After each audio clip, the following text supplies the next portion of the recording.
Araw nga ng Biyernes mga mare, kaya naman naisipan namin ng mga katrabaho ko na mag-picnic. Eto nga pala ang ambag ko mga mare, pansit lang naman. Ginisa ko nga pala itong nahimay-himay kong karne ng manok at saka itong parot.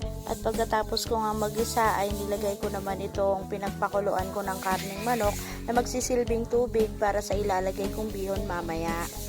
Nilagyan ko na nga rin pala ito ng mga pampalasa at hihintayin ko na nga lang pala itong kumulo.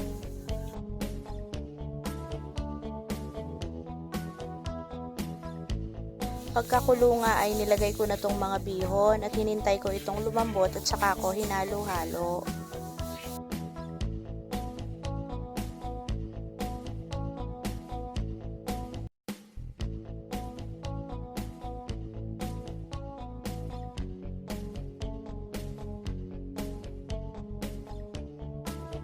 Dinagdagan ko nga pala to ng sotanghon. Sotanghon ba yung tawag dyan? Di ko na kasi maalala.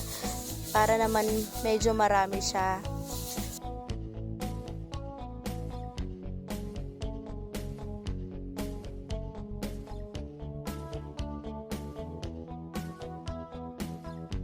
Inilagay ko na nga rin pala itong repolyo.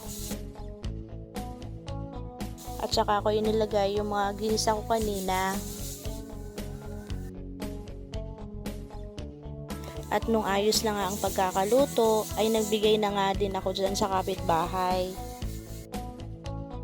At sa puntong ito nga, ay papunta na nga kami sa aming venue. Medyo malayo-layo nga rin to mula sa bahay.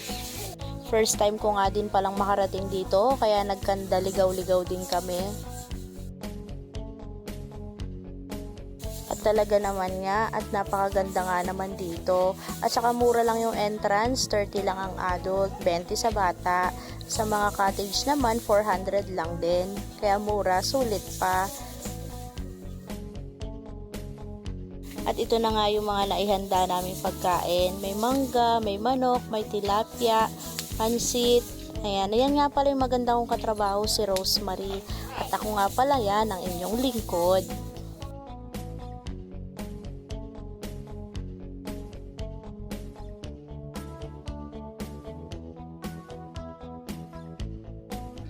Nagihaw na nga din pala kami ng tilapia.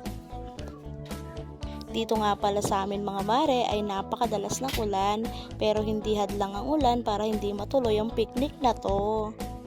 At iyan nga pala kaming lahat. Ngayon ko nga lang ulit yan sila nakasama. Kaya naman, maraming salamat sa panonood.